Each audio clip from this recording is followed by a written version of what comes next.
Good evening, everybody, and welcome to the regular Borough Council meeting of September 29, 2020.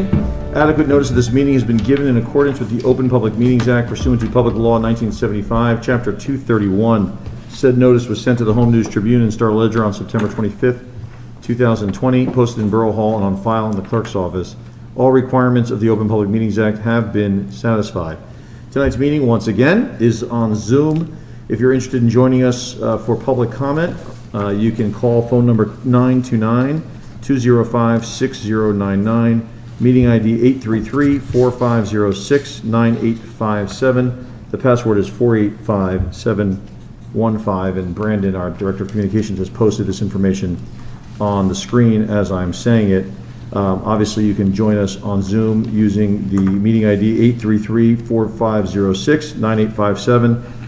With password 485715, same information you'd give for the telephone in the event you want to join us actually on Zoom. Tonight's meeting is obviously the same night as the presidential debate, and I know many members of the public and people here who are here tonight would like to get home on time, so I do not expect this to be a particularly long meeting, although we have some business to conduct and we're going to do that first. Please join me for the flag salute. I pledge allegiance to the flag of the United States of America and to the republic for which it stands, one nation, under God, indivisible, with liberty and justice for all. Roll call, please. Ms. Jackson. Councilman Delia? Here. Councilman Hirsch? Here. Councilman Pagel? Here. Councilwoman Rasmussen? Here. Councilwoman Rubin? Here. Council President Koskowski is absent. Mayor Bush? Here, and we are honored to have our councilwoman, Dorothy Rasmussen, who I think is going to be our council president, if everybody so agrees. Will serve in the role of Linda Koskowski while she's out in a well-deserved vacation. So you okay? You accept the role? I accept. Okay, so we're going to start with the agenda session. Do I have a motion to open the agenda session? I move that we open the agenda Do session. I have a second? Second. All those in favor? Aye. Any opposed? Okay, we're open right now for agenda session items. Anything to add to what we have already? Nothing? Okay, do I have a motion to close the agenda session? I move that we close the agenda Is there session. a second? Second. All those in favor? Aye. Any opposed? All right, we are at public comment, and again, the information is on the screen, I hope. Brandon, wink, wink. Put the information on the screen, meeting ID 833-4506-9857, passwords 485715. If you have anything to say, please let us know. This is general public comment on any matters before the Borough Council. I'm going to wait a little while, just a second, to see if anyone calls in. There's obviously a number of ways to watch this meeting. You can either watch it on Facebook Live, which I see we have some people watching right now, number one, or number two, you could always watch on your channel 15 with your beloved Optimum cable television. There's some sarcasm in my voice. That's because many people in the community have had some problems, including me, with Optimum and Altice, and it's a point of frustration, obviously, for many people. But if you have Optimum and Altice and you're watching, or like to watch on TV, you can watch on your channel 15. Okay. Like always, we'll be liberal with allowing people to come back and speak if we do see them come up under the circumstances. We're going to move on to the ordinance introduction. Ordinance 2020-16, which is an ordinance to amend the code of the Borough of Metuchen. Council President? Okay, I'm moving to introduce ordinance 2020-16, and it'll be taken up on first reading. Thank you. Do I have a second? Second. All those in favor? Aye. Any opposed? Acting Council President? Okay, would the clerk read it by title only? An ordinance to amend the code of the Borough of Metuchen, various chapters, certain application, license, and permit fees. Okay, I move that ordinance 2020-16 be passed on first reading, published according to law, and a public hearing set down for Monday, October 19th, 2020. Thank you. Do I have a second? Second. All right, so there's been a motion and a second. Real quick, Ms. Pearlstein, if you could just give a quick... These are just adjustment fees for the rec department. For the rec department, and we do Yeah. this every once in a while as fees have to go up Yeah, from time as to time. programs come online or come on board. Right, so just so people know in the public, whenever a fee changes, which happens when we need to change a fee, we have to actually codify it in the ordinance, and so this is one of those things that we just have to do to keep up with the times. All right, so with that, roll call vote, please, Ms. Jackson? Councilman Delia? Yes. Councilman Hirsch? Yes. Councilman Pagel? Yes. Councilwoman Rasmussen? Yes. Councilwoman Rubin? Yes. Okay, on to the Borough Council meeting minutes. Okay, I move that we approve the regular meeting minutes of September 14th, 2020. Do we have a second? Second. All those in favor? Aye. Any opposed? And do we have an abstention? I abstain. Okay, for the record, Mr. Pagel has abstained. Okay, I move to approve communication consent agenda items A through C. Do we have a second? Second. All those in favor? Aye. Any opposed? All right, we're on to reports of council members now, and we have with us Councilwoman Rubin. Yes, just announcing one event to continue the Human Relations Commission Community Conversations. The next event will be on October 14th, How to Be a Better Ally to Our Latinx Neighbors, from 7 to 9 p.m. And we will be posting the Zoom access information shortly. And in the following month, the conversation will be how to be a better ally to our disabled neighbors. So please consider joining us for these important conversations. Thank you, Councilwoman. Councilwoman Rubin, or excuse me, Rasmussen? Okay, just something brief, and I'm going to double check with our borough administrator, but I believe that our senior bus is being outfitted to be able to take a limited amount of people to and from maybe doctor appointments or something, I think, right? There's some work done to the bus? As of right now, we're preparing to put a plexiglass, which is the standard practice, to have the bus reinstated, but that will come at another time. We're in the process of purchasing everything and getting things ready to go. So we will eventually be able to do limited runs. It'll follow the same process that it did in the past in terms of reaching out to the senior center for scheduling, but it's going to be incredibly limited because we do have to have social distancing. There will be a requirement that all individuals getting onto the bus wear a mask. So if for some reason their health prevents them from wearing the mask, they're going to have to find another form of transportation. And it will be somewhat limited in terms of how many passengers there'll be on the bus. I think the max is going to be 3. Okay. But all don't right. quote me on the number. Of course not, of course not, because I think the plans kind of still have to be finalized. And also, I just wanted to mention one thing when the mayor mentioned before about Optimum and having problems. We have problems too, and, you know, we feel the pain of the residents in town that are trying to do things on their computers and all. I experienced something the other day trying to get something fixed on my computer, which I just bought about 2 weeks ago, and my session with the Microsoft engineer kept getting interrupted because I kept losing his ability to go in my computer because my Wi-Fi kept going down. So just so, you know, the public knows, it's not just you. We all experience the problems, and we're doing our best to help get it remediated. And that's my report. Thank you very much. Councilman Pagel? You already, huh? You were ready. I know, we're moving right. quickly. Yeah, thanks, Mr. Mayor. Thanks for everyone. I don't want to steal Councilman Delia's thunder, but I just want to say congratulations to everybody involved in the New Street making that one way. That is a huge accomplishment, and something that many towns in New Jersey are trying to do, but are struggling to do so. So that's just, the fact that we were able to do that to support our businesses, but to give pedestrians more space and to make the road safer for pedestrians and bicyclists is a huge win, and I look forward to more projects similar to that to help our downtown businesses and help our residents get to downtown safely. That's all I got, Mr. Mayor. Great, thank you very much. Councilman Hirsch? Thank you, Mayor. The next pool commission is scheduled for this coming Monday, October 5th at 8 p.m. That's my report. Great, thank you. Councilman Delia? Thank you, Mayor. As Councilman Pagel mentioned, we were able to open up New Street to pedestrians, dining, and businesses for one way this past Friday. And the plan is to keep it that way for 7 days a week until the foreseeable future. Just to remind everyone that although the easterly, so the main street-bound traffic is now shut down, the opposite way is very much open to cars and traffic. So please be careful while you're down there. Use the sidewalks. Watch when you're crossing the street in those crosswalks. there are still cars making lefts and coming straight off of Hillside, so that's important to know and to be aware of. Otherwise, enjoy coming downtown, support our businesses, wear your mask, and enjoy the new street. And the second piece that I have tonight is October 7th. I mentioned this last time, October 7th, 7 p.m., the Main Street Safety Improvements Grants Public Information Center is going to be taking place. It's virtual, it's on Zoom. You can find information about it on the Metuchen Borough website underneath the heading Safety Improvements on Main Street.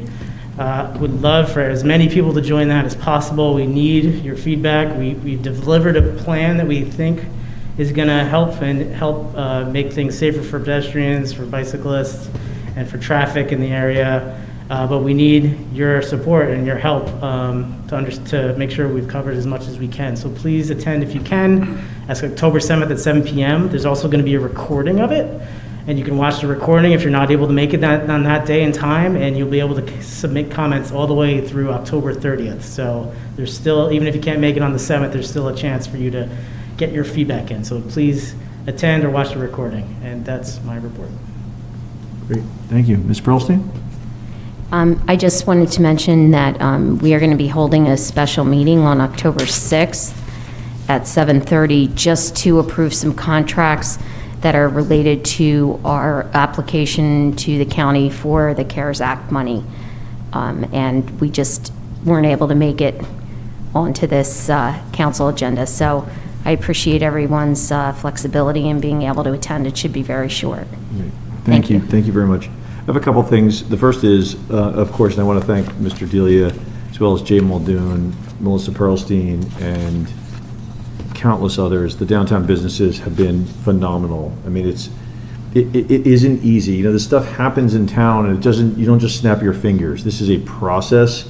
It takes a while. There's a lot of people who feel very strongly about issues one way or the other, and working with them in a small community can be sometimes downright frustrating.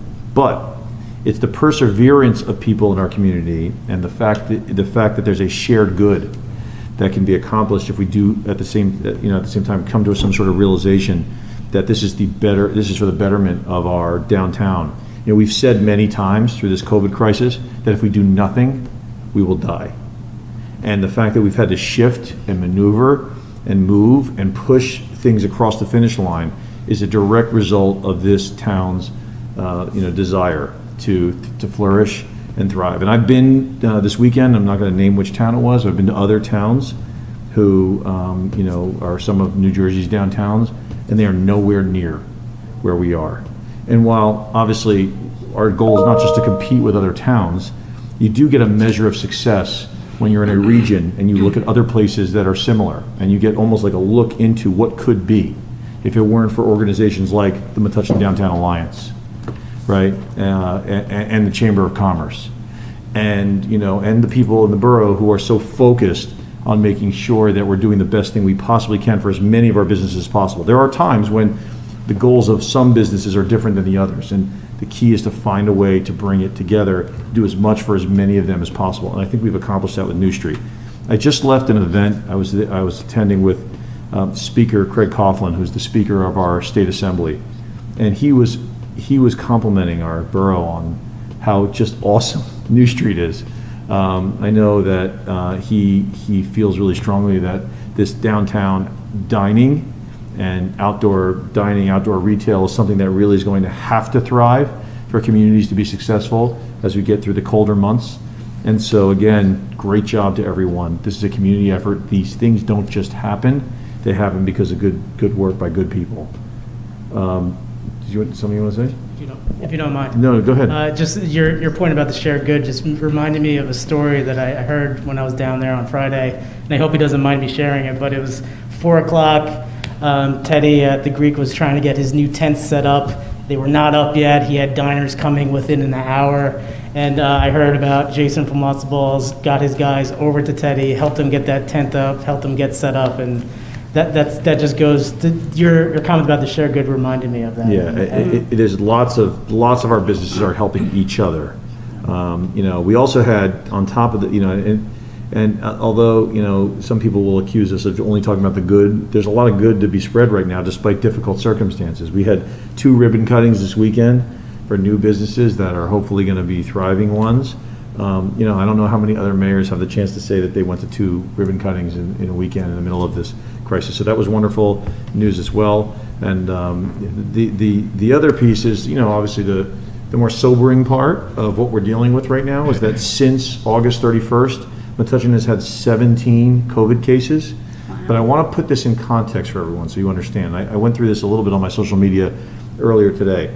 When we get these details, we do get some basic information about the people who are testing positive.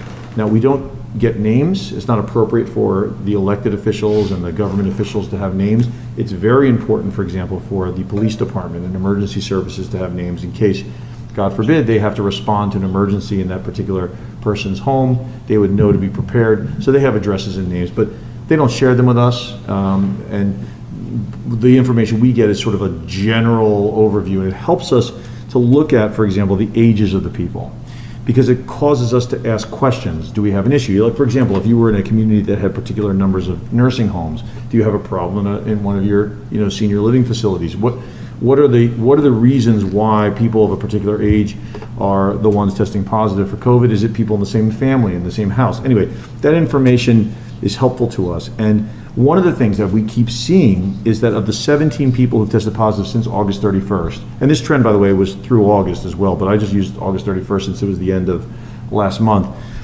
12 of them were between the ages of 11 of them were between the ages of 18 and 22. Now, I know in at least a number of the cases, and I presume almost all, if not all of the cases, these are kids who are in school in other states. They're in college in other states and are part of the general epidemic with respect to college and university students being more likely to catch COVID because of some of the behaviors and where they're living and all other conditions that we've heard if we follow the news. But those are not Metuchen cases. Those are cases elsewhere. In one case, for example, I know of someone in a southern state, two actually, of students in southern states who are, obviously children of Metuchen residents and are Metuchen residents themselves. They're just away right now. But when you look at that, you want to say, okay, you don't want to discount it. Obviously, you want these people to get better, and thankfully we've heard stories of recovery with most of these kids. They're not quite kids, they're young adults, but you want to make sure that you're not seeing some sort of trend in the borough. Now, there's also another piece that's fascinating, is as the state gets its information together and becomes more clear about the way things are, what we're seeing is a more direct link between cases that were just cast as general cases, and I don't know if they were put in a bucket of no town at all, or they were put in other towns' cases and then allocated to us. We've had people who were allocated to us and then sent, once we looked at them, our chief of police and others at the police department have looked at them and said, this person is not actually from Metuchen. The information you got was wrong. We had one case where it seemed like, this turned out not to be right. We had 20 cases a couple months ago that seemed like in one day they were Metuchen. You can imagine that I freaked out as soon as I heard it, but as soon as they went through the list, they determined that only 1 or 2 of them were actually Metuchen residents. What we think it was that when people came into the testing facility, the person who was registering them never changed the name of the town. So the addresses were street addresses that were not Metuchen addresses, for example. So it took some research by our police department to figure this stuff out. The state is doing its best, but right? This is a big effort for them to take on from a public health standpoint, and they're learning as they go, just like we are. So in I think 5 or 6 of the cases, 6 of the 17 cases are cases that go back to as far as May, right? They were positive cases back in May. So this is an imperfect system.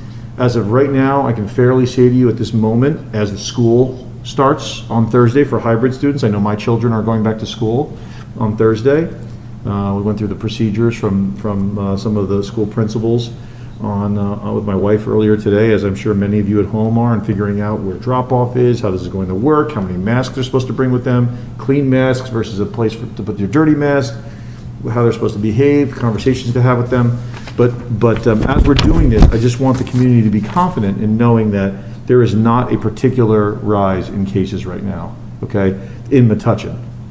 There is obviously some alarming trends we're seeing countywide and statewide that are, I wouldn't maybe use the word alarming, but we're seeing like increases that are concerning. I know the governor has been speaking about that in his press conferences, and it's something that we need to keep an eye on. But again, most important thing is that in keeping an eye on our borough, we don't see a particular spike at this moment. That's not to say that couldn't change tomorrow, but at this moment, things seem to be consistent. And obviously, we'll keep a close eye on it as the world around us, the state around us, the county around us evolves. But we appreciate everyone remaining vigilant, staying really on top of things. The fear is, of course, that we put our guard down. And at this point, this community is showing no signs of it. I am hearing lots of people talking about the fact that there's not enough mask wearing downtown. That's a concern I'm hearing from people. And I'm obviously concerned about it too. As somebody who works downtown, I go through that. But just remember this, and this is important. And I think people know this, but I don't know what perspective they're always speaking about. But one thing I'll say is this. The downtown is outside. And the state requirement is that if you can't keep your social distance, then you have to wear a mask. But when you're the only person on an entire block, for example, just because you're downtown, doesn't mean you have to wear a mask, okay? It is a pain to take your mask on, take it off, take it on, take it off. So if you want to be safe, you just keep it on. But in terms of what the law requires, it doesn't require everyone just because they're downtown to wear a mask. It just requires when they can't keep their social distance. And if they're close to you, if they're near you, they should be wearing a mask. So that's an important distinction only because, I see a lot of confusion about that. And that confusion that hasn't seemed to subside since this whole process began. All right.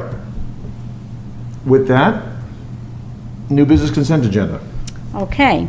I move to approve new business consent agenda, resolutions R 2020-205 through R 2020-209. All right, do we have a second? Second. All those in favor? Aye. Any opposed? Other new business? Okay. I move to approve Resolution 2020-2010, authorizing the payment of the bill list in the amount of $4,035,972.37. Thank you. I have a second. Second. All those in favor? Aye. Any opposed? All right. I move to adjourn. Is there a motion to adjourn? Is there a second? Second. All those in favor? Aye. Any opposed? For anybody who's actually undecided in this presidential election, enjoy the debate. I hope you end up resolving one way or the other. Those of you who are decided, I don't know if enjoy it is the word, but do your civic duty. Put it that way. Anyway, meeting adjourned.